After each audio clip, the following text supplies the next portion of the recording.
All right, hopefully at this point you've gotten everything working and your MP3 player works just fine. This video is brought to you by Pies Academy. I want to go over what we've done so you understand exactly what the process was that made our MP3 player work.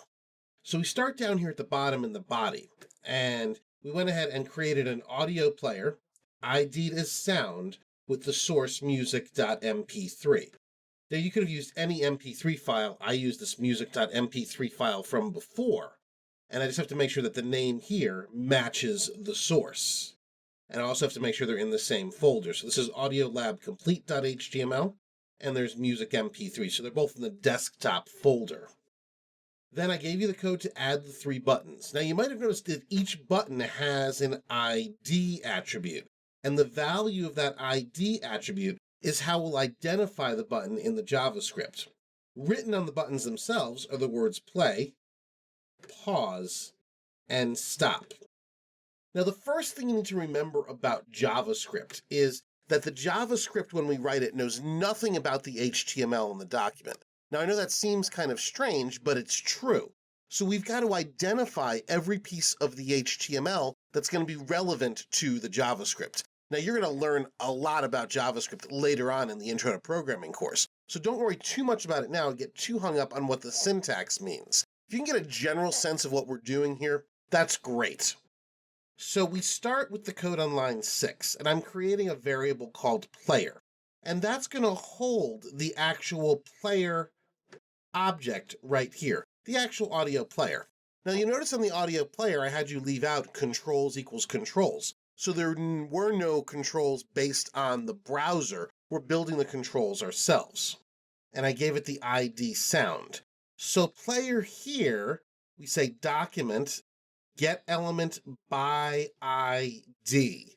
So the ID is sound right there. Get element by ID sound.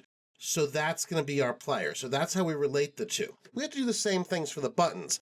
But the buttons I don't need to relate. I just need them to do something when they're clicked. So we get the play button with document get element by ID button play, right? Because the ID was button play. So this gets the play button, this bit of code here, and I'm adding an event listener.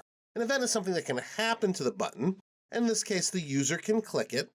And when they click it, we're going to run a function called play music. So when the play button is clicked, we're going to run a function called play music. So there's the play button. Right there, I'm pointing to it. When it's clicked, we run this function called play music. So play music, which runs again when the play button is clicked, simply tells the player, hey, play the song. We go through the same process with the pause button. Document get element by ID button pause, right? That's the ID of the pause button. We add the event listener. We're listening for a click, same event. The button will be clicked. When it's clicked, we're going to call a function called pause music. And that's going to tell the player to pause.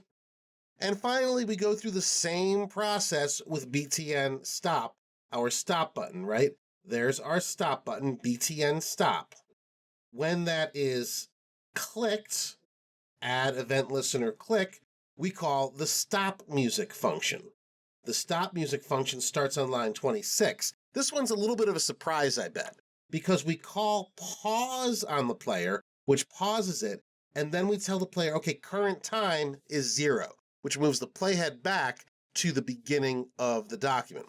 So a couple places where people get tripped up, this get element by ID, case sensitive, be careful how you type that. Get element by ID, make sure you do it correctly each time, and make sure that your IDs match what you have get element by ID getting. So make sure everything is case sensitive. When it comes to case sensitivity, you can't go wrong by always making the capitals and lower cases consistent with what you see. Always be case sensitive. All right, so hopefully you enjoyed this lab and you enjoyed writing a bit of JavaScript and making a more customized, simple MP3 player.